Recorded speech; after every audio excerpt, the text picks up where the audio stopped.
मुबीन read कर लो please.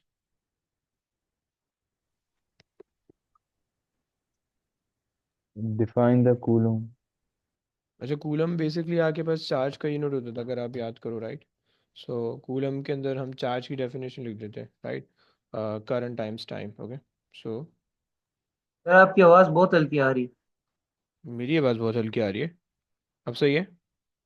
जी अब बेहतर। ओके। सो हम ये कहते हैं कि भाई इट इज़ बेसिकली, अच्छा कूलम जो है वो यूनिट है, ओके।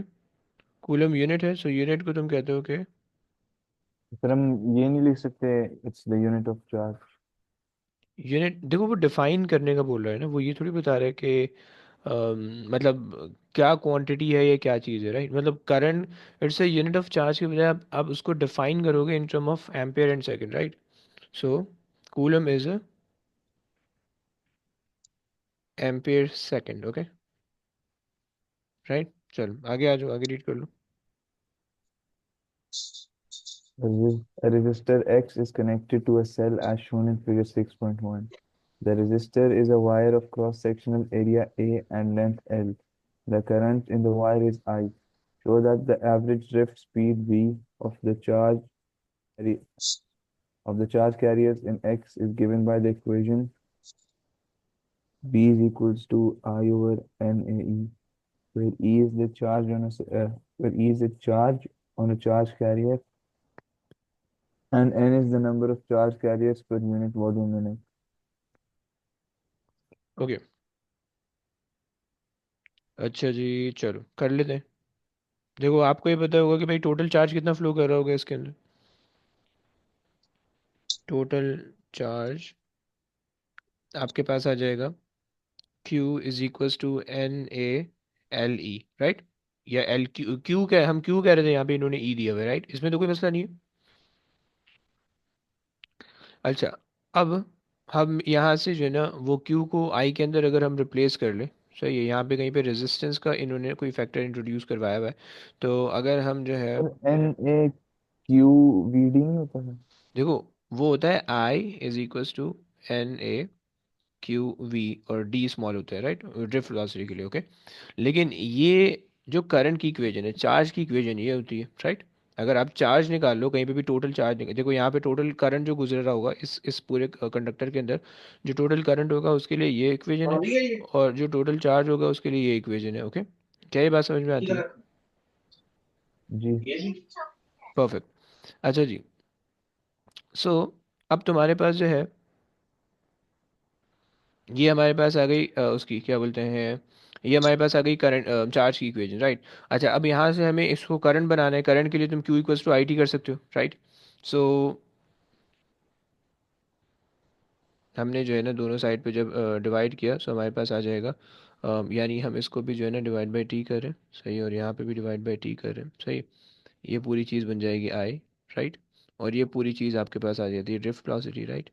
सो एंड अब देखो, चूंकि तुम्हें ड्राइव करना है तो तुम ड्राइव यहाँ से स्टार्ट नहीं कर सकते, क्योंकि ये सेकंड स्टेप है, राइट। और ये हो जाएगा VD, एंड यहाँ पे आ जाएगा ई, ओके। अच्छा जनाब, अब अगर हम इसको वोल्टेज की फॉर्म में लेके जाना है,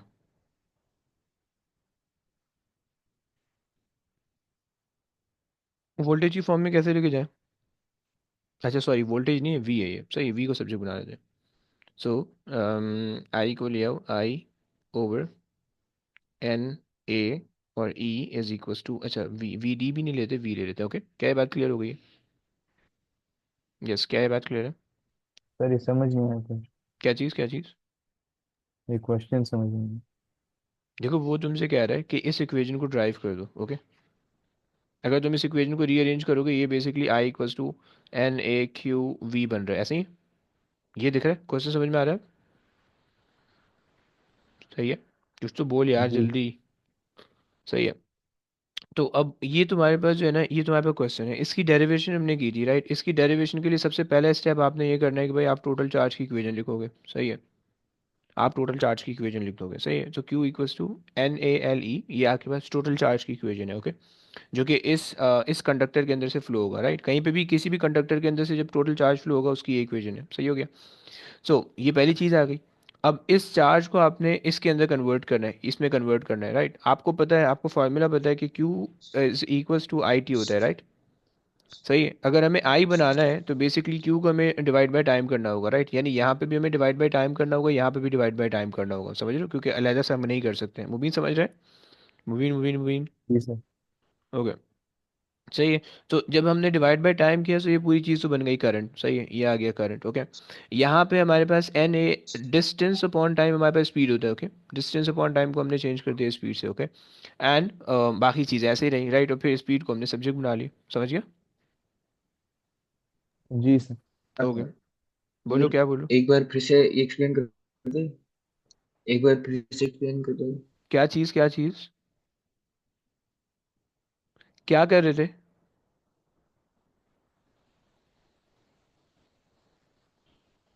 आगे चलो, आगे चलो, आगे चलो। सर आप लैग हो रहे हो। आगे आ जाओ, आगे आ जाओ।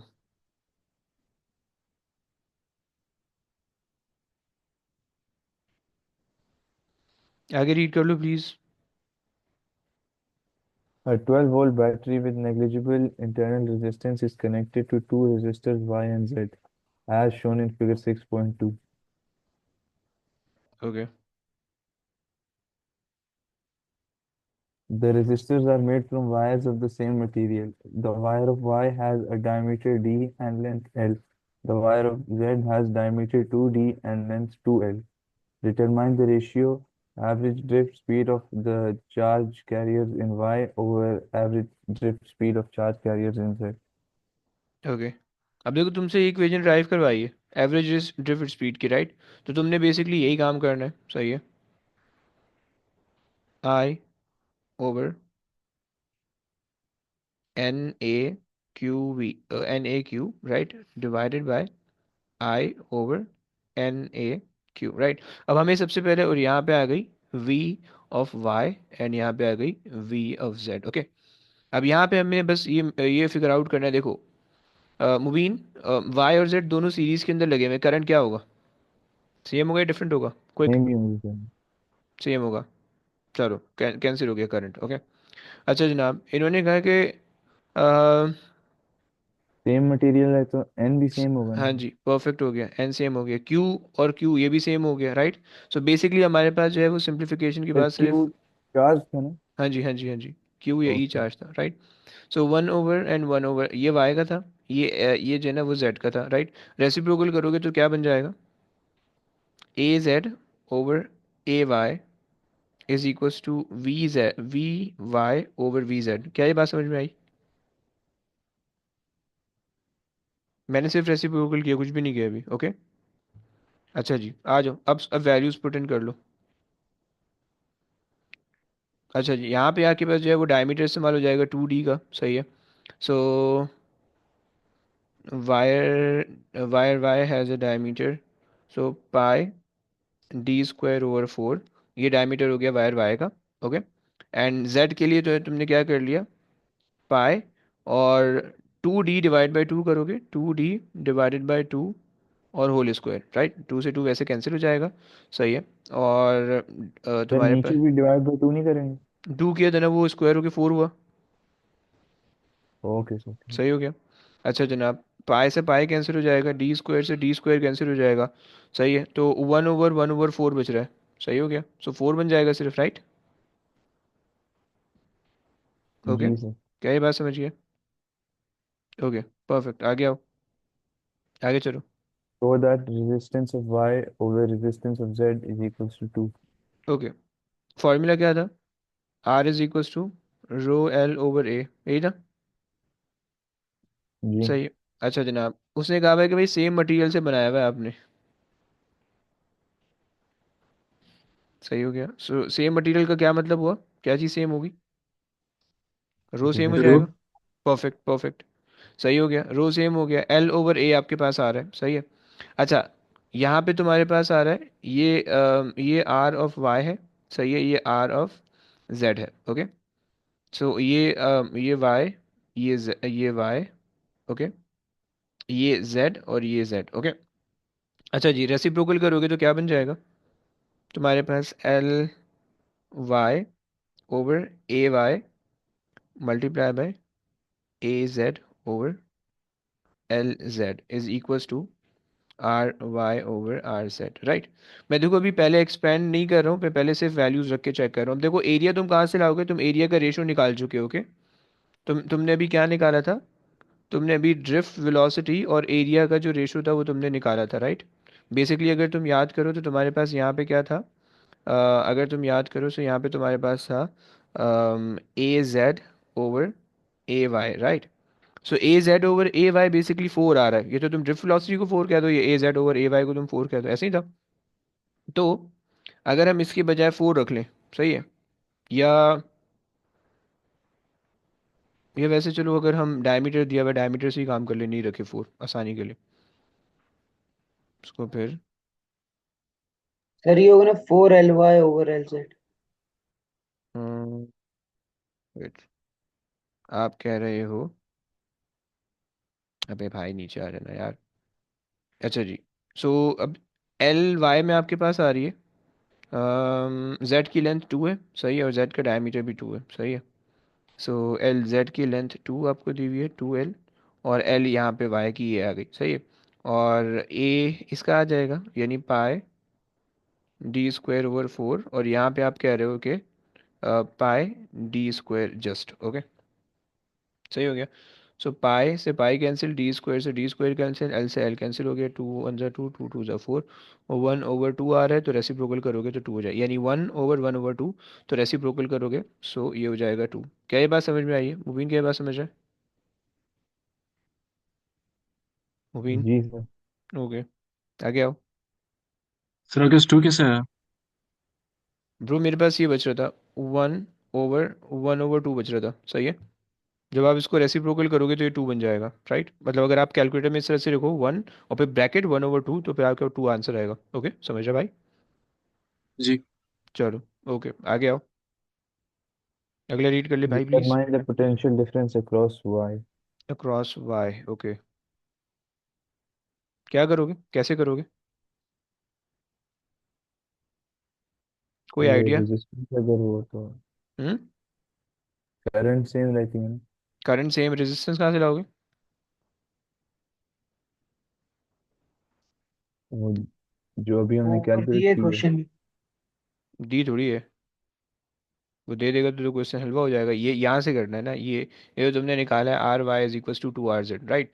देखो तुमने ये निकाला कि R Y over R Z is equal to right, ऐसे ही निकाला था, सही हो गया। जी। यानी आपको ये पता चल गया कि भाई R Y is basically two times of R Z, right. तो अगर मैं आर जेड की रेजिस्टेंस को अगर मैं ले लूँ वन, राइट, तो आर वाई की रेजिस्टेंस क्या हो जाएगी, टू हो जाएगी, ऐसे ही, जी सर। जी। सही हो गया। अब मुझे जो है वोल्टेज कहाँ पे निकालना है, वोल्टेज अक्रॉस वाई निकालना है, राइट। वाई मेरे पास सही है, क्या करोगे, V equals to I R लगा लो। V is equals to I R, पूरे सर्किट का पहले करंट निकाल लो, सही है। आई हमारे पास हो जाएगा अच्छा वोल्टेज हमारे पास है 12, और आई हमारे पास हो जाएगा डिवाइड, सॉरी आर हमारे पास है 3, राइट, तो हमारे पास आई आ जाएगा, राइट। 4 एम्पियर आ रहा है, राइट। यानी पूरे सर्किट, क्योंकि देखो फोर मैंने रेजिस्टेंस टोटल इसलिए इस्तेमाल किया क्योंकि करंट मुझे टोटल चाहिए, ओके। और सीरीज सर्किट में करंट सेम रहता है, चाहे वो एक इंडिविजुअल कंपोनेंट के अक्रॉस हो या टोटल हो, राइट, थ्रू हो। तो आपके पास जो है ये 4 एम्पियर का करंट आ रहा है, राइट। अब यही 4 एम्पियर का करंट इस रजिस्टर के थ्रू जा रहा होगा। सो जब आप करोगे V equals to I R दोबारा से, लेकिन इस दफ़ा जो है वो आर वाई के लिए कर रहे हो। सो आर वाई के रेजिस्टेंस तुम्हें पता है टू है, और आई जो है वो तुम्हारे पास है टू, सॉरी गलत हो गया, नहीं सही है। और और करंट तुम्हारे पास है फोर, और तुम्हारे पास यहाँ पे आ जाएगा एट, सही हो गया, ये आ गया 8 वोल्ट्स। सर अगर हम वन और टू के अलावा कोई और वैल्यू लें तो आंसर अलग नहीं आएगा। नहीं भाई देखो ना, अगर तुम लेट से यहाँ पे टू ले लो, सही, यहाँ पे फोर ले लो, ऐसा कर लो, सही है। तो यहाँ पे आ जाएगा फोर प्लस टू सिक्स, सही है। तो अच्छा जी, रेजिस्टेंस हमारे पास हो जाएगी सिक्स, यहाँ पे तुम डिवाइड करोगे सिक्स आ जाएगा, यहाँ पे टू आएगा, ऐसे ही होगा। एक मिनट में चेंज द कलर, यहाँ पे पहले था, अच्छा यहाँ पे सिक्स था, यहाँ पे टू आ जाएगा, सही हो गया, क्लियर हो गया। जी। अच्छा फिर जब तुम्हारे पास यहाँ पे तुमने आई रखा टू, सही है, और आर रखा फोर, तो एट बन जाएगा दोबारा से, जी सर। है ना। तो क्योंकि देखो करंट का इफेक्ट कैंसिल आउट हो रहा है खुद ही बखुद, राइट। यहाँ पे करंट डिवाइड करो, वहाँ पे मल्टीप्लाई हो रहा है, राइट। तो इसलिए उसका कोई फर्क नहीं पड़ेगा। क्लियर हो गया ना? चलो जी सर। आखिरी पार्ट कराओ। Determine the ratio of power dissipated in Y over power dissipated in Z. Okay, power dissipated का कॉन्सेप्ट, पावर के बारे में कल मैंने बताया था। आई विश सो कि मैंने बता दिया था। सो खैर, पावर डिसिपेटेड, पावर का फॉर्मूला आपके पास होता था, तीन फॉर्मूले होते थे। Power is equals to I V, okay, power equals to I square R, और power is equals to V square over R, right. ये तीन फॉर्मूले होते थे, राइट।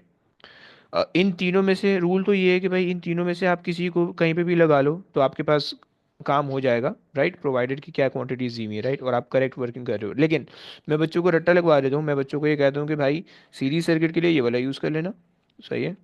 पैरेलल सर्किट के लिए ये वाला यूज़ कर लेना, राइट। सही हो गया। यानी थिंकिंग प्रोसेस स्टार्ट करने के लिए मैं तुम्हें ये बता रहा हूँ कि भाई अगर पैरेलल सर्किट है तो पहले इससे फॉर्मूला से सोचना शुरू करना, राइट, पावर डेसिपेशन के लिए, okay. Power power dissipation, dissipation हम लूज को कहते हैं कि पावर कितनी लूज हो रही है किसी भी एक कंपोनेंट के across, okay. So power dissipated वो होती है, सही हो गया। पावर डेसिपेशन किसी भी एक कंपोनेंट के अक्रॉस कितनी पावर जा रही है, ओके। सो ये हमारे पास पावर डेसिपेशन होती है, राइट। अच्छा, अब चूंकि बैटरी जो है वो पावर जनरेट कर रही है तो मेनली बैटरी के लिए जो है ना वो हम ये वाला फार्मूला लगा रहे होते हैं, सही है। सो अगर अपने बैटरी की पावर रिकॉर्ड करनी है तो आप ये वाला लगा दो, क्योंकि ये सिर्फ रट्टा है। देखो तीनों फार्मूले कहीं पे भी इस्तेमाल हो सकते हैं, राइट, तीनों फार्मूलाज कहीं पे भी इस्तेमाल हो सकते हैं। लेकिन सिर्फ कसानी के लिए, थिंकिंग प्रोसेस स्टार्ट करने के लिए एक फर्स्ट स्टेप के तौर पे मैंने तुम्हें ये बता रखा है, ओके। चलो यहाँ पे पावर डेसिपेशन है, सही। पावर डेसिपेशन के लिए अब देखो सीरीज सर्किट है, राइट, सीरीज सर्किट के अंदर करंट सेम होता है, इसलिए ये वाला फार्मूला में यूजफुल हो जाएगा, right. So power in Y divided by power in Z is equals to I square R, right, R Y divide by I square R Z, okay. सही, अब तुम्हें पता है कि आई स्क्वायर तुमने कैंसिल कर दिया, राइट। आर वाई जो तुम्हारे पास आ रहा था, राइट, वो तुम्हारे पास आ रहा है। R Y over R Z का जो रेशो आ रहा है वो टू का आ रहा है। तो पावर का जो रेशो हो जाएगा वो भी टू का हो जाएगा। क्या ये बात समझ में आई भाई? जी जी सर। सर। परफेक्ट। आ जाओ भाई आगे चलते हैं। राफिज जरा रीड कर लोगे please? Electric current is a flow of charge carriers. The charge on the carriers is quantized. Explain what is meant by quantized. याद है क्वांटाइज में किसको कहते हैं? देखो, क्वांटाइज के अंदर जो है वो हम ये कह रहे होते हैं कि एक फिक्स अमाउंट में कोई भी क्वांटिटी एग्जिस्ट करती है ना तो वो क्वांटाइज्ड होती है, राइट। सही है। सो यानी अगर तुम लेट से तुम इंसान है, एक इंसान होगा, दो इंसान होगा, डेढ़ नहीं होगा, पौने दो नहीं होगा, सवा तीन नहीं होगा, राइट। तो इंसान जैसे क्वांटाइज्ड है, राइट, एक दो तीन चार इस तरह से। सो ये हम इसकी जो डेफिनेशन लिखते हैं वो हम कहते हैं कि भाई exist in discrete amount, okay, जी। अमाउंट। चलो आगे आ जाओ। A battery of electric motive force EMF 9 volts and internal resistance 0.25 ohm is connected in series with two identical resistors X and a resistor Y, as shown in figure 7.1. The resistance of each resistor X is 0.15 ohm and the resistance of resistor Y is 2.7 ohm. Show that the current in the circuit is 2.8 ampere. अच्छा, सबसे पहले तो ये बताओ, series circuit दिख रहा है, parallel? Series series current पूरे जगह पे सेम रहेगा, डिफरेंट होगा? are different. अबे क्यों डिफरेंट होगा जब सीरीज कह रहे हो? देखो करंट यहाँ से निकलेगा तो उसके पास कोई और बात तो नहीं होगा जाने के लिए, राइट। G. तो करंट क्या हो गया? करंट सेम हुआ। पोटेंशियल डिफरेंस क्या हो जाएगा? डिस्ट्रीब्यूट हो जाएगा। 9 वोल्ट है, कुछ यहाँ पे आ जाएगा, कुछ यहाँ पे आ जाएगा, कुछ यहाँ पे आ जाएगा, कुछ यहाँ पे आ जाएगा। समझ गया भाई? समझ गया? हाँ बोल प्लीज। G. हो गया। अच्छा जी, आ जाओ। तुमसे कह रहे हैं कि show that the current in the circuit, okay, V equals to I R लगा रहे थे, आई आर, ओके। वोल्टेज तो हमें दे रखा है उसने 9 वोल्ट, ओके। रेजिस्टेंस क्या लूँ मैं? रेजिस्टेंस में क्या ले लूँ? सबका टोटल और क्यों?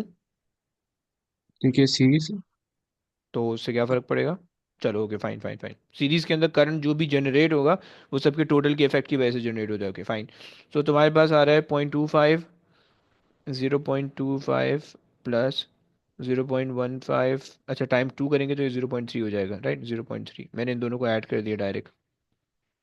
सही है, एंड प्लस 2.7। ज़रा निकाल दोगे तो प्लीज़।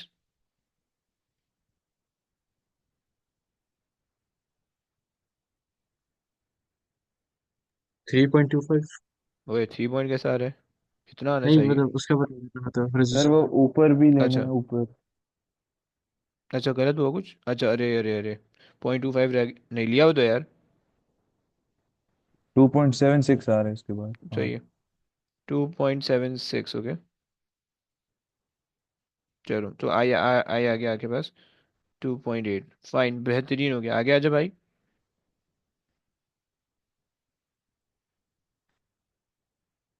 जस्ट राफी रीड कर लो प्लीज को एक। Calculate the potential difference across the battery. Battery का क्या मतलब होता है भाई, बैटरी ये है, ये पूरी बैटरी है, ओके। बैटरी का मतलब है तुम इन पॉइंट्स पे पोटेंशियल डिफरेंस लगा रहे हो, राइट। देखो ये 9 वोल्ट मत लिख के आ जाना, ये 9 वोल्ट बैटरी जो पूरी बनती है, तुम्हें हमने कल देखा था कि एक रियल बैटरी जो होती है उसके अंदर इंटरनल रेजिस्टेंस होती है, तो ये वो इंटरनल रेजिस्टेंस है, राइट। तो कुछ ना कुछ वोल्टेज यहाँ पे लॉस होगा, सही है, और जो रिमेनिंग होगा ना वो तुम्हारे पे बैटरी का वोल्टेज होगा, ओके। क्या ये बात समझ पा रहे हो राफी, क्या ये बात समझ पा रहे हो? जी सर। सही हो गया। सो हम सबसे पहले जो है ना वोल्टेज लॉस निकाल लेते हैं, राइट। सो अब तो इसके करने के बहुत सारे तरीके हैं, राइट। तो अगर मैं निकाल लूँ भाई वोल्टेज लॉस, वोल्टेज लॉस, सही। तो उसके लिए क्या होगा, अच्छा वोल्टेज लॉस कहाँ पे होगा, at R is equal to, या छोटा वाला आर ले लेते हैं, इंटरनल रेजिस्टेंस इक्वल टू 0.25, यहीं पे वोल्टेज लॉस होगा, ओके। और वो कितना होगा भाई, V equal to I R से कर लेते हैं, आई आर, राइट। वोल्टेज अच्छा वोल्टेज आपने निकालना है, आई आपको पता है 2.76 था, रेजिस्टेंस आपके पास है 0.25, कर ले तो भाई कितना आ रहा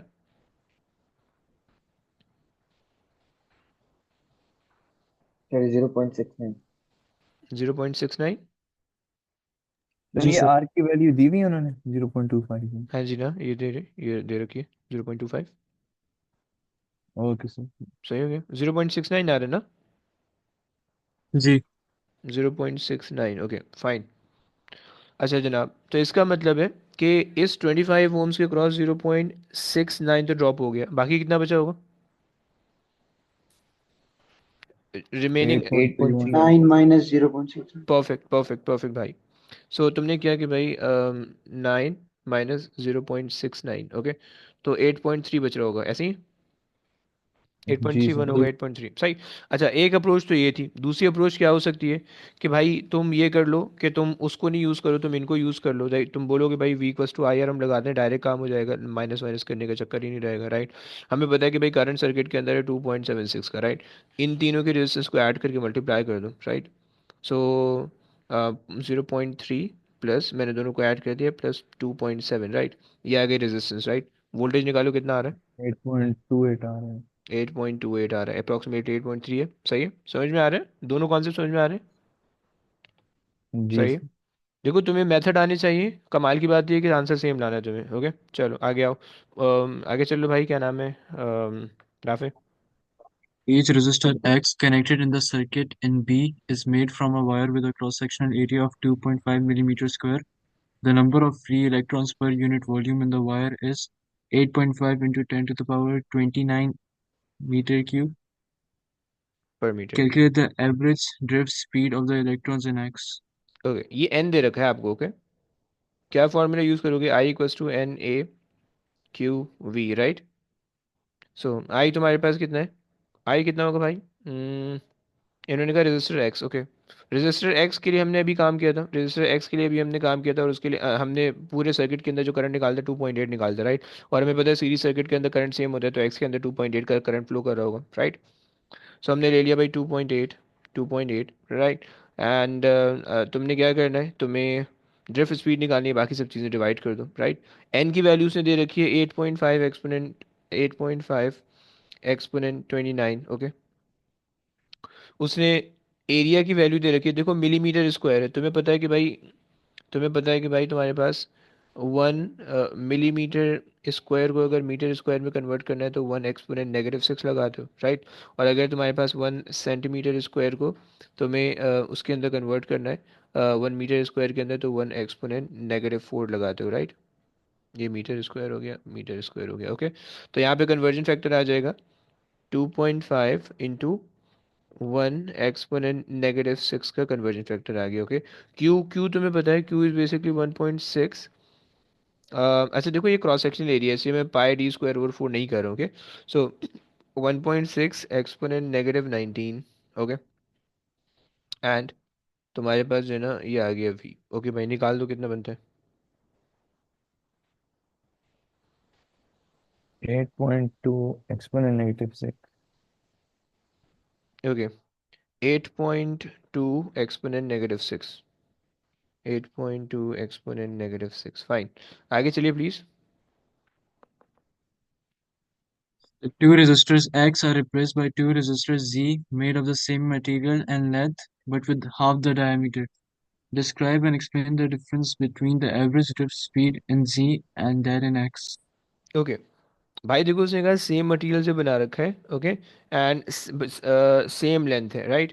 सो अगर तुम यहाँ पे बोलोगे तो तुम्हारे पास जो ड्रिफ्ट स्पीड है, अगर तुम उससे रिलेट करो, I = NAQV। ओके, सो तुमने सेम मटेरियल बना रखा है, एन सेम हो गया, राइट। तुमने उसका डायमीटर हाफ किया तो इसमें फ़र्क आ जाएगा, राइट। और तुम्हारे पास जो है drift, what explain the difference between the drift speed. Okay, drift speed पे तुमने वो बताना है, राइट।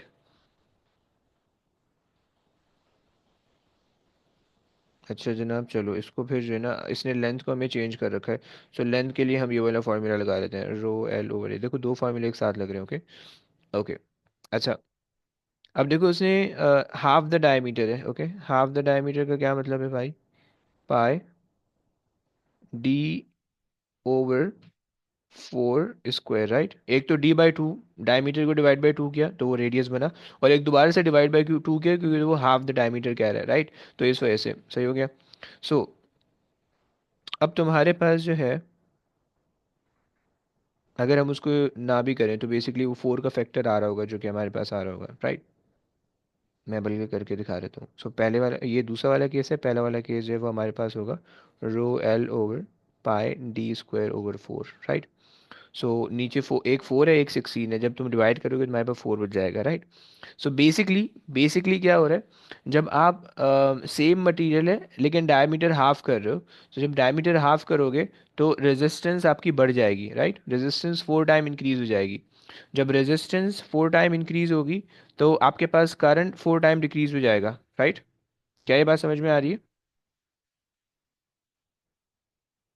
अच्छा जनाब, नहीं सर, सो वापस सर से एक दफा रिपीट कर देंगे? ओके ओके ओके, चलो। अच्छा पहले मुझे बताओ, क्या कौन सी चीज़ समझ में नहीं आई? ये जो आपने इक्वेशन लिखी है ये भी थोड़ा अच्छा जी, डाउट है।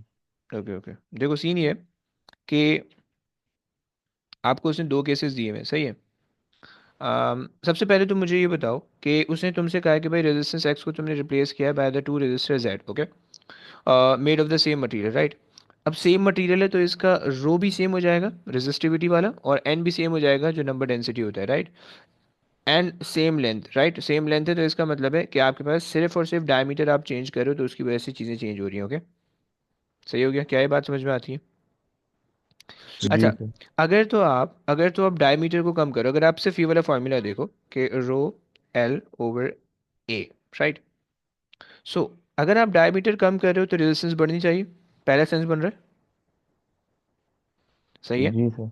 तो जब आपकी रेजिस्टेंस बढ़ी है इसका मतलब है कि भाई रेजिस्टेंस, अच्छा इसने हाफ रेजिस्टेंस, हाफ डायमीटर कम किया, राइट।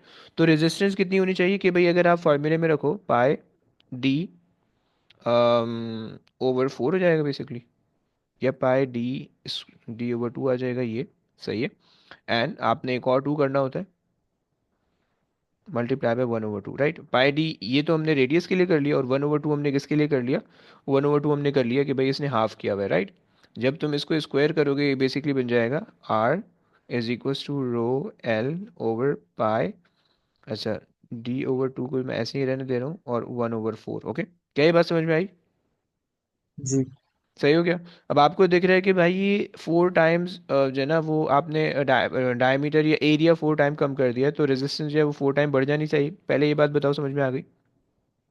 जी। सही हो गया।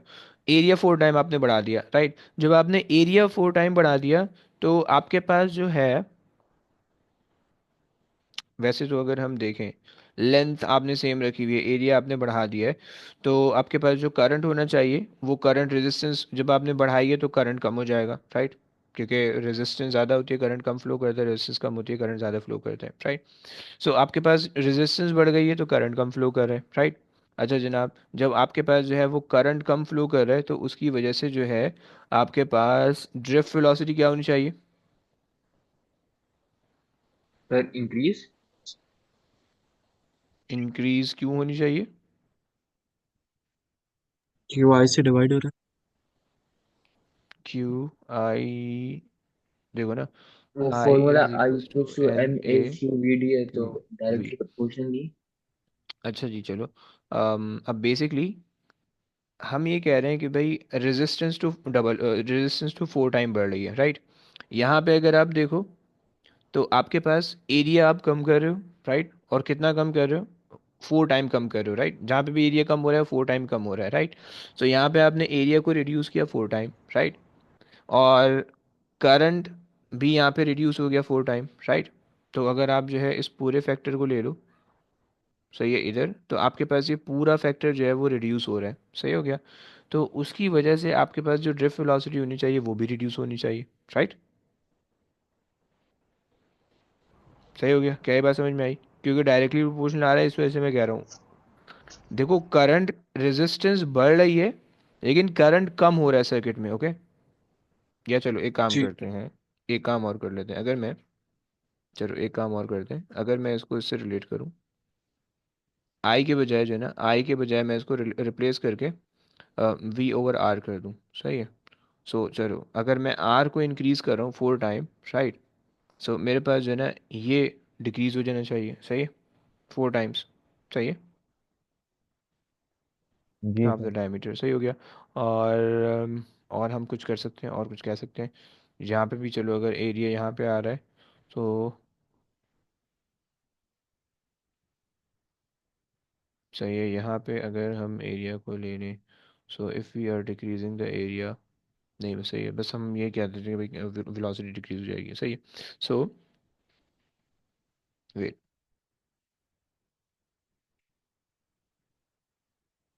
reducing the area, right, um, by 4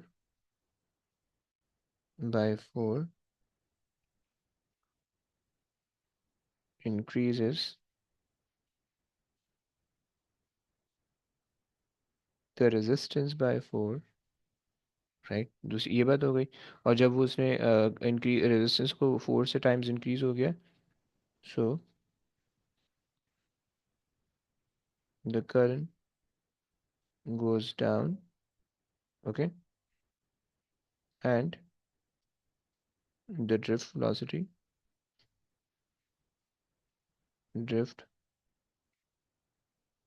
will also be lesser, सही हो गया? अच्छा जी, अब देखो ये पिछले वाले वीक का काम है, सही है, जिसमें हम वो कर रहे थे मतलब जो है ना ड्रिफ्ट वेलोसिटी और वो सब चीज़ें कर रहे थे, पिछले वाली वीक है, सही है? अब यहाँ से कुछ हमने सर्किट सॉल्व करने हैं, सही है? अब मैं ड्रिफ्ट वेलोसिटी ये सब चीज़ें नहीं करा रहा, अब मैं सिर्फ सर्किट्स पे आ रहा हूँ, okay? आ जाओ भाई, सर्किट्स करेंगे कुछ जल्दी जल्दी। आसाम से रीड कर लोगे please? Asam, ji sir. Define the ohm. सही है, V equals to I R को डिफाइन करना है, राइट? लेकिन उसके यूनिट की फॉर्म में, राइट? ओम तुम्हें पता है वोल्ट्स कि पर भाई, एम्पीयर। परफेक्ट, वोल्ट्स पर एम्प, ओके, या पर एम्पियर, ओके, आगे आ जा भाई जल्दी क्विक। तुम्हें 15 वोल्ट की बैटरी दी हुई है, सही है, तुम्हें पी दिया हुआ है, P12 है, क्यों आपको नहीं पता? ओके यार, ये उसी चीज़ का है, छोड़ो उसको, ऐसी की तैसी।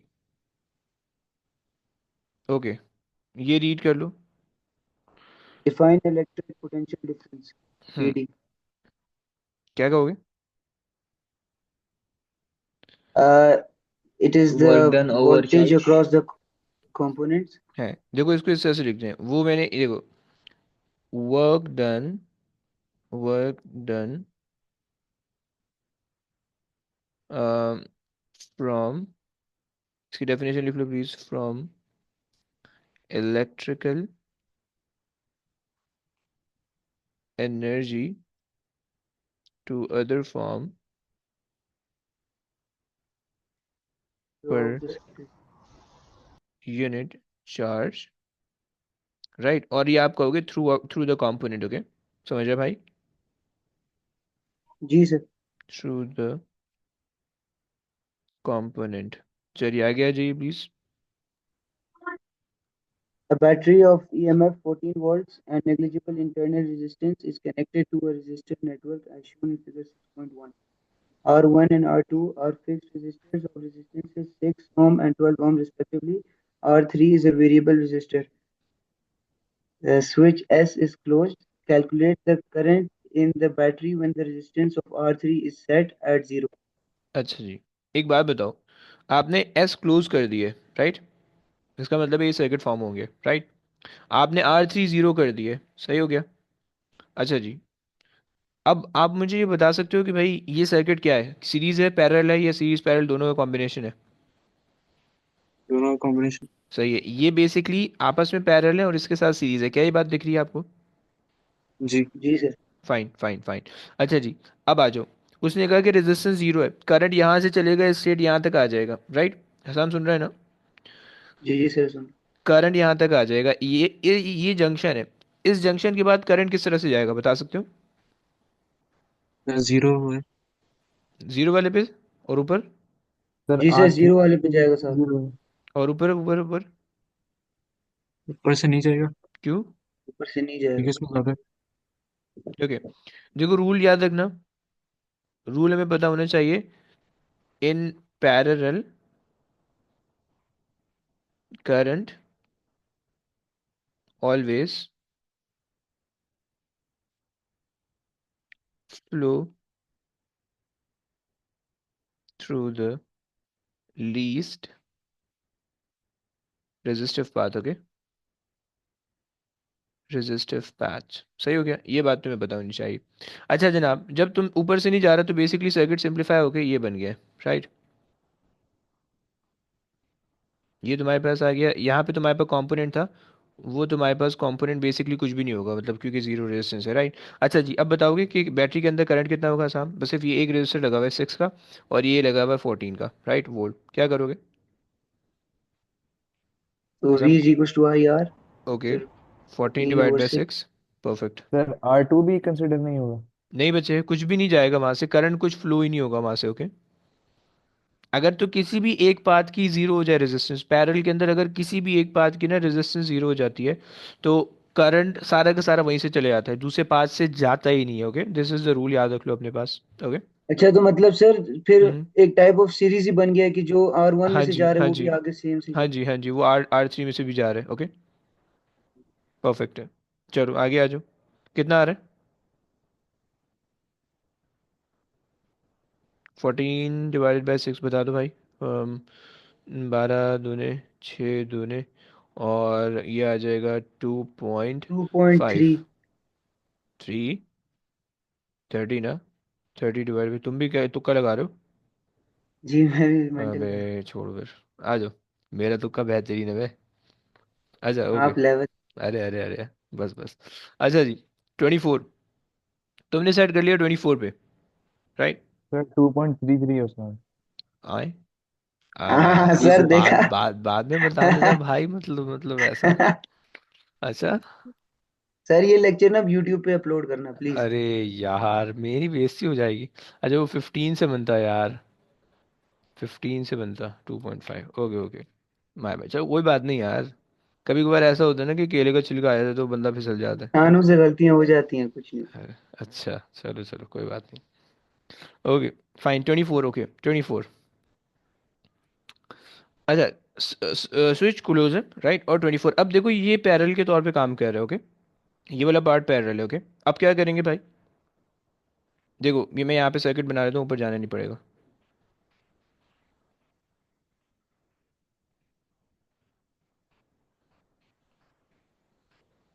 सही हो गया। ये तुम्हारे पास है 6, 24 एंड 12, राइट? मैंने तुम्हें बताया था कि भाई अगर तो ये पैरेलल के अंदर है, इसको सिंप्लीफाई कर लो, राइट? कर लेते हैं। 1/12 प्लस 1/24 सही है, सही हो जाएगा। 2/12, 2/24, सही है। एंड 3/24, 24/3, 8। ओके, इसकी रेजिस्टेंस सारी ठीक है। 8 है। राइट। टोटल रेजिस्टेंस तुम्हारे पास आ जाएगी 14। Right. V equals to I R लगाओ। 1. 14/14। ओके, बढ़िया भाई। 1 एम क्लियर हो गया। 1.0 लिखोगे। सही हो गया। आ जाओ ये साम आगे चल। Quick. Use your answers in B1 to calculate the change in the total power produced by the battery when the resistance of R3 is changed from 0 to 24 ohm. Okay, total power produce, change in power. Okay, सही हो गया। तो basically आपको current बता दिया भाई। सही है, करंट यहाँ पे ये आ रहा है, करंट यहाँ पे ये आ रहा है। राइट। अब देखो इसके अंदर फॉर्मूला कौन सा यूज़ कर सकते हो, मैं तीनों लिख रहा हूँ। वी आई यूज़ करोगे, power is equals to I square R, या power is equals to V square over R. क्या करोगे हसाम? Which करो? V square over R. Squared over R parallel. Sir I square over R नहीं use करेंगे, I वो square series are. करेंगे। देखो देखो, तुम्हें तुम्हें लॉजिक जनरेट करनी है। देखो तुम्हारे पास जो है रेजिस्टेंस तुम्हें स्ट्रेट अवे दे रखी है। सही है। पहले वाले केस के अंदर 6 की रेजिस्टेंस है। राइट। दूसरे वाले केस के अंदर 14 की रेजिस्टेंस है। राइट, ये हमने वर्कआउट किया है। पहले वाले केस के अंदर करंट हमें नोन है 2.3 का। दूसरे वाले केस के अंदर करंट हमें नोन है 1 एम्पियर का। ओके, हमें इस फॉर्मूले से रिलेटेड सारी चीज़ें पता है, इससे रिलेटेड नहीं पता। ओके, अलग से कैलकुलेट करना पड़ेगा। देखो आंसर सही आएगा अगर तुम इसको लोगे, बट उसमें तुम्हें एडिशनल कैलकुलेशन रिक्वायर्ड होगी। हसान समझ रहे हैं? बाकी समझ रहे हो तुम लोग? नहीं नहीं सर, एक दफा रिपीट कर दें। देखो देखो, आपने सिर्फ ये देखना है कि आपको जो क्वेश्चन के अंदर प्रीवियस पार्ट में जो चीज़ें आपने निकाली हैं वो किस फॉर्मूले के अंदर फुलफिल होती हैं। समझ रहे हो? आपको एडिशनल कैलकुलेशन से बचना है। समझिए ना? देखो तीनों फार्मूला एप्लीकेबल हो सकते हैं। सही है, तीनों फार्मूला अप्लाई हो सकते हैं, बट हम एक्स्ट्रा कैलकुलेशन से बचने के लिए सिर्फ वो फार्मूला लगा देते हैं जिसकी कॉरस्पॉन्डिंग क्वांटिटी सारी दे रखी है। ओके, समझ गया भाई? जी सर, तो इधर ये जो आई हम लेंगे, वो वाला लेंगे जो 24 पे आया था। देखो उसने कहा कि 24 पे हमने जो पूरे सर्किट का निकाला है ना, ये जो 1 का जो करंट आ रहा है, राइट, और ये जो 2.3 का करंट आ रहा है, ये किसी एक कंपोनेंट के क्रॉस थोड़ी आ रहा है, तो पूरे सर्किट के क्रॉस आ रहा है। राइट। समझ रहे हैं ना भाई? क्योंकि देखो इसके अंदर जी भी हमने 14 ओम की जो रेजिस्टेंस ली वो तो टोटल रेजिस्टेंस ली ना, हमने सबको सॉल्व किया, सीरीज पैरेलल को मिला मिलू के चुंचू का मुरब्बा बनाया, तो हमारे पास जो एक 14 ओम का रेजिस्टेंस बना, जो कि पूरा ओवरऑल कंबाइन रेजिस्टेंस है। राइट। तो यानी जब हमने स्विच क्लोज किया, सही, स्विच क्लोज किया, तो इसके अंदर 14, इसके अंदर 1 एम्पियर का करंट फ्लो कर रहा था, और उसके अंदर जो है वो जब उसके अंदर स्विच ओपन था, स्विच क्लोज था, लेकिन हमारे पास रेजिस्टेंस 0 रखी हुई थी, तो इसके अंदर से जो करंट फ्लो कर रहा था वो तुम्हारे पास है 2.3 का। राइट। तो हमने तो बस ये किया, समझ पा रहे हो? हमने तो पूरे सर्किट का करंट लिया ना, एक कंपोनेंट के क्रॉस तो नहीं लिया। राइट, क्लियर हो रहा है भाई? सर ये फिर से बता दोगे करंट का? देखो करंट जो है वो आपके पास पूरे सर्किट का आ रहा है, हमने करंट एक कंपोनेंट के अक्रॉस नहीं लिया। सही है, करंट हमने पूरे सर्किट का लिया है, और रेजिस्टेंस हमने उस पूरे कॉम्बिनेशन के लिए। राइट, पहला पहला कॉम्बिनेशन हमारे पास ये है। राइट, इसकी पूरी कॉम्बिनेशन की जो रेजिस्टेंस आ रही है वो 6 आ रही है, और इस पूरे कॉम्बिनेशन में जो करंट फ्लो कर रहा है वो आपके पास कर रहा है 2.33। राइट। दूसरे वाले केस के अंदर पूरे कॉम्बिनेशन के अंदर आपके पास 14 ओम की रेजिस्टेंस है, और पूरे कॉम्बिनेशन के अंदर आपके पास 1 ओम का 1 एम्पियर का करंट फ्लो कर रहा है। राइट, बस ये सिंपल सा कॉन्सेप्ट है। अच्छा ठीक है सर, सही हो गया। ठीक है सर, अब समझ चूंकि आ गया। हमें करंट और रेजिस्टेंस पता है, अच्छा प्लीज याद रखना ये दोनों अलग अलग सर्किट है। ओके, ये वाला सर्किट, देखो जब तुम स्विच क्लोज कर रहे हो तो वो एक अलग सर्किट बन जाएगा, जब तुम स्विच ओपन करोगे तो वो एक अलग सर्किट बन जाएगा, जब तुम रेजिस्टेंस 0 करोगे वो एक अलग सर्किट बन जाएगा, जब तुम रेजिस्टेंस 24 करोगे तो वो एक अलग सर्किट बन जाएगा। राइट। अलग सर्किट बनने से मतलब ये है कि तुम्हारी मतलब जो थियोरेटिकली जो सर्किट को ले रहे हो वो अलग हो जाए, वो चेंज होता रहेगा। राइट, उसकी पिक्चर चेंज होती रहेगी। जब तुमने रेजिस्टेंस 0 ली थी तो पिक्चर ऐसी दिख रही थी। राइट। जब तुमने रेजिस्टेंस 24 ली थी तो पिक्चर ऐसी दिख रही थी। ओके। जब तुम स्विच ओपन करोगे तो पिक्चर कुछ और हो जाएगी। ओके, सो ये प्लीज याद रखना। सही हो गया? चलो आ जाओ, चेंज इन पावर ले लेते हैं। तो चेंज इन पावर बेसिकली हमारे पास आ रही, पहले हमारे पास आ रही थी 2.33 का करंट था, और आर हमारे पास आ रहा था पहले केस में 6। सही है, दूसरे केस में हमारे पास जो है ना 1 एम्पियर का करंट आ रहा था, और आर हमारे पास आ रहा था 14। ज़रा दोनों की वैल्यू निकालो, माइनस करो, बताओ कितना आंसर आता है? 18.57। 18.57, तो 19 ले लेते। सही हो गया। क्या ये बात क्लियर हो रही है? यस। जी। ओके, जी। परफेक्ट। बाकी ये अब ये खुद ही करना, ये तुम्हें आना चाहिए, मुझे सर्किट्स करवाने। हाँ हाँ हाँ हाँ हाँ। यार सीधे सीधे सर्किट दो ना यार, कैलकुलेशन आ रही है। वेट, ये सर्किट अभी क्या, ये ऊपर वाला सर्किट इसी जगह था। ओके, एक मिनट। हम्म, हम्म, हम्म, हम्म।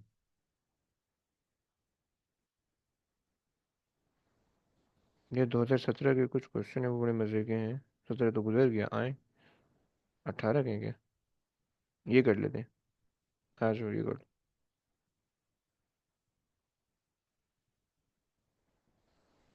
सही है, 18 के। Okay fine. जैनब, जैनब जिंदा हो? जैनब है ही नहीं, लो। अच्छा जी, इब्राहिम भाई बैठे हुए हैं। इब्राहिम रीड कर सकते हो प्लीज़? सर कौन सा? क्या चीज़, ये वाला क्वेश्चन कौन सा वाला इब्राहिम? सर दो इब्राहिम। अच्छा, तुम ही रीड कर लो भाई। State Kirchhoff's law. देखो फर्स्ट लॉ। फर्स्ट लॉ कह रहा है, फर्स्ट सर लॉ हमेशा करंट का होता है। ओके, बोलो बोलो। हम कहते हैं sum of all the current entering a junction should be equal to sum of all the current leaving it. Okay, sir तो वो सेकंड वाला किससे रिलेटेड होता है? वोल्टेज से होता है ना भाई। देखो वो हमने वो उसको पहले पढ़ा था, कि वो जो वोल्टेज का वो जो रूल था, कि हमारे पास ये sum of EMF, sum of all the EMF is equal to sum of all the potential differences, right? वो हमारे पास सेकंड लॉ होता है। ओके, ये फर्स्ट लॉ है कि सम ऑफ, अच्छा जी, तुम इस तरह से लिख सकते हो कि भाई summation of the current entering should be equal to summation of the current leaving. चलो आगे आ जाओ। इब्राहिम आगे आ जाओ। Kirchhoff's first law is linked to the conservation of a certain quantity. State this quantity. Charge, current, ओए energy. Bro charge है ना। देखो ना, करंट है ना, करंट के साथ क्या होता है, चार्ज होते हैं, राइट? वोल्टेज के साथ एनर्जी होती है, समझ रहे हो ना? देखो, अच्छा ठीक है। Q equals to I T से रिलेट होता है ना, तो जहाँ पे करंट आएगा वहाँ चार्ज होगा, लेकिन जो वोल्टेज होता है वो होता है work done over charge, right? समझ रहे हो ना? परफेक्ट भाई, परफेक्ट राफे। आगे आ जाओ, आगे रीड करो प्लीज।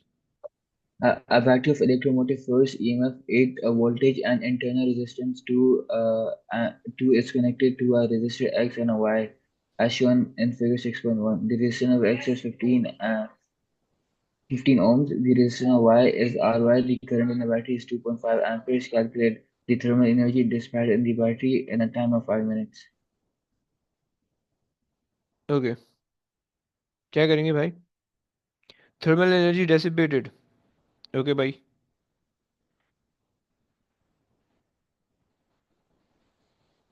कुछ तो बताओ यार। अच्छा, उसने बताया हुआ, देखो करंट इन द बैटरी आपके पास है 2 एम्पियर, 2.5 एम्पियर का, राइट? और आपके पास जो है, अल्लाह अकबर, E रेजिस्टेंस is आपको equal दी हुई to है। I B T. ऐसा, V square R. अभी एक minute. Power is equals to I V, तो पहले यूज कर सकते हो तुम, राइट? अच्छा, आई वी, या हम आई स्क्वायर आर यूज कर लें।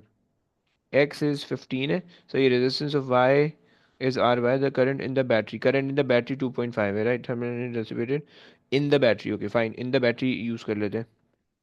सही है। सो हमारे पास जो है, करंट हमारे पास आ रहा है 2.5 का। और अगर हम करंट 2.5 हमारे पास आ रहा है, और अगर हम वोल्टेज लें, तो वोल्टेज हमारे पास जो है वो टोटल, चलो टोटल वोल्टेज ले लेते हैं।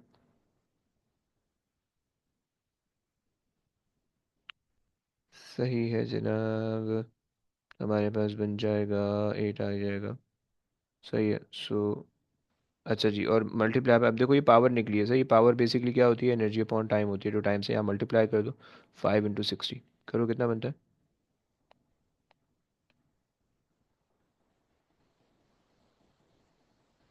6000। 6000। जी।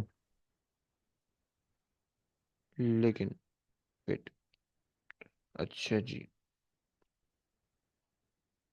अगर हमारे पास बैटरी है तो बैटरी के अंदर जो पावर डेसिपेशन होगा, वेट, बैटरी के अंदर जो पावर डेसिपेशन होगा वो तो इंटरनल रेजिस्टेंस की वजह से होगा, तो इंटरनल रेजिस्टेंस आ ही नहीं रहा। ये तो अच्छा, ये जो 6000 आपने निकाला है बेसिकली पावर जनरेशन है बाय द बैटरी, राइट। इसमें से 1 मिनट, लॉस हमने निकाला है ना, पावर लॉस हमने निकाला है। सो पावर डेसिपेशन के लिए हम एक काम करते हैं, हम ये कर लेते हैं, power is equals to I square R use कर लेते हैं, राइट। और आई तो हमारे पास यही रहेगा 2.5 का स्क्वायर कर लेते हैं, और आर जो है वो हमारे पास बैटरी का हम यूज़ कर रहे थे रेजिस्टेंस 2, बाकी ऐसे ही रहने दो, सही है। तो ये हमारे पास आ जाएगा, टोटल हमारे पास आ रही है 6000 की ये एनर्जी बैटरी जनरेट कर रही है, राइट। इसमें से लॉस कितनी हो रही है निकालो। 3750। थ्री 375। सेवन फाइव जीरो तो 3800। फाइन। मुझे टाइम से भी मल्टीप्लाई करना है। हाँ, देखो एनर्जी मांग रहे हैं ना, पावर तो नहीं मांग रहा है, एनर्जी मांग रहा है, तो पावर आपको पता है कि एनर्जी टाइम, एनर्जी वो टाइम होती थी, राइट। ओके, क्लियर हो गया। सर ये फॉर्मूला तो क्लियर हो गया, लेकिन ये आपने हम्म। ये टू क्यों लिया है, ये समझ नहीं आया। 2.5 तो पता है, टू का नहीं पता चला। टू गलत हो रहा है। देखो ये है ना टू, इंटरनल रेजिस्टेंस है ना, उसने कहा बैटरी के अक्रॉस पावर लॉस कितनी हो रही है, तो बैटरी के अक्रॉस जो पावर लॉस होगी वो आपके पास जो है वो इस 2 ओम के रेजिस्टर की वजह से हो रही होगी, राइट। समझ पा रहे हो, क्या ये बात समझ आ रही है। तो बाकी जो दो रजिस्टर हैं वो सेम एनर्जी वापस लेके आएंगे 8 वोल्ट में। बाकी ये वाले, बाकी ये जो दो लगे हुए हैं जी।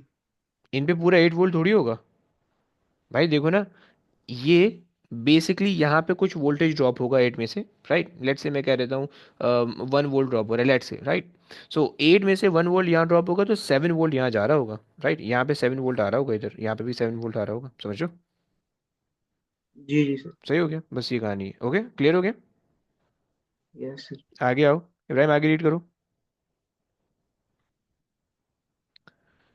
Terminal potential difference, terminal potential difference आपसे मांग रहा है, ओके, कर लेते हैं। अगर मैं पोटेंशियल डिफरेंस यहाँ पे निकाल लूँ, मुझे पता है कि भाई V equals to I R मैं लगाऊँ, राइट। वोल्टेज मेरे पास रेजिस्टेंस है 2 ओम की, और एम्प करंट है मेरे पास 2.5 का, ओके। सो 2 टाइम्स 2.5, इसका मतलब है 5 वोल्ट्स यहाँ पे ड्रॉप हो रहे हैं, समझ रहे हो, सही हो गया। सो 5 वोल्ट यहाँ पे ड्रॉप हो रहे हैं, बाकी जो है ना वो 3 वोल्ट जो है वो पीछे बचेंगे जो कि सर्किट के अंदर जाएंगे, right. So terminal potential difference मेरे पास आ रहा है 3 का, 3.0, ओके। क्या ये बात क्लियर हो गई है। जी सर सर। 5 आने के बाद आपने क्या किया? देखो 5 मेरे पास आ रहा है 2 ओम के अक्रॉस, ओके। और मेरे पास जो बैटरी है वो 8 वोल्ट की है, 8 में से 5 यहाँ पे लॉस हो गया, राइट। तो जो बचेगा वो सर्किट के अंदर चले जाएगा, राइट। तो मैंने सिर्फ सब्ट्रैक्ट कर दिया 8 - 5, ओके। जी। चलो परफेक्ट हो गया, आगे आ जाओ। सही है, तुमसे कह रहे हैं determine the resistance R Y, fine. बस ये आखिरी का पार्ट है, सुबह फिर एंड करते हैं। रेजिस्टेंस आर वाई, ओके, कर लेते हैं। अच्छा, अब तुम्हें पता है कि भाई तुम्हारे पास जो है वो 3 वोल्ट जो है वो यहाँ पे भी होगा इस पूरे के क्रॉस, और 3 वोल्ट इस पूरे के क्रॉस भी होगा, क्योंकि तुम्हें पता है voltage remains the same in parallel combination, okay. So जब तुम्हारे पास 3 वोल्ट यहाँ पे भी है, सही है, करंट, अच्छा करंट तुम्हें नहीं पता, करंट देखो तुम्हारे पास 2.5 का इस पूरे के अक्रॉस से गुजर रहा है, सही है। सबसे पहले हम ये करते हैं, करंट निकाल लेते हैं, right. V equals to I R, मैंने किया V equals to I R, right. और वोल्टेज मेरे पास है 2.5, 15, राइट। और सॉरी गलत हो गया, 2.5 करंट आ गया, अरे यार सॉरी, वोल्टेज मेरे पास है 3 वोल्ट यहाँ पे आ रहा है, रेजिस्टेंस आ रही है 15, राइट।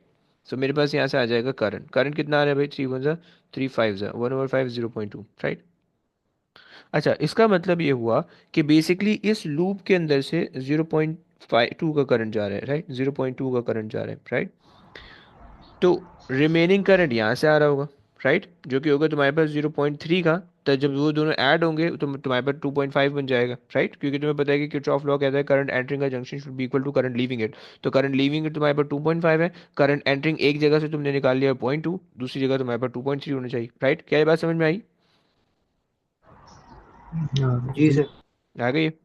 ओके, सो 2.3 आपके पास आ गई है, सही है। तो ये 2.3 आपके पास आ गया करंट। ओके, वोल्टेज तुम्हें पता है कि 3 ओम्स का ही है, सॉरी 3 वोल्ट्स का वोल्टेज, राइट, क्योंकि पैरेलल सर्किट है तो वोल्टेज सेम रह रहा है। So 3 V equals to I R लगा दो, IR 3 डिवाइडेड बाई 2.3 कर दोगे तो तुम्हारे पास आर आ जाएगा। सॉरी, सही हो गया? कितना आ रहा है?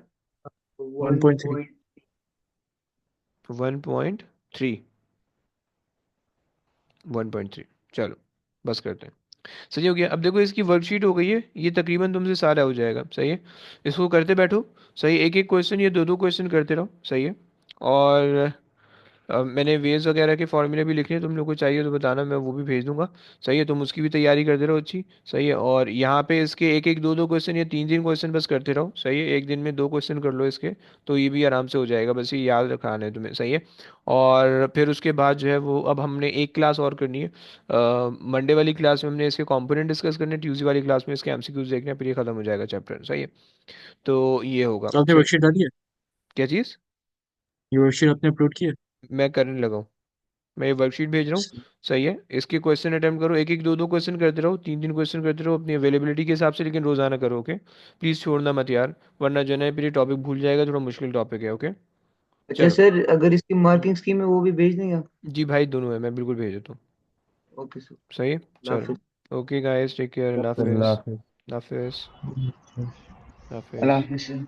हाफिज़ भाई।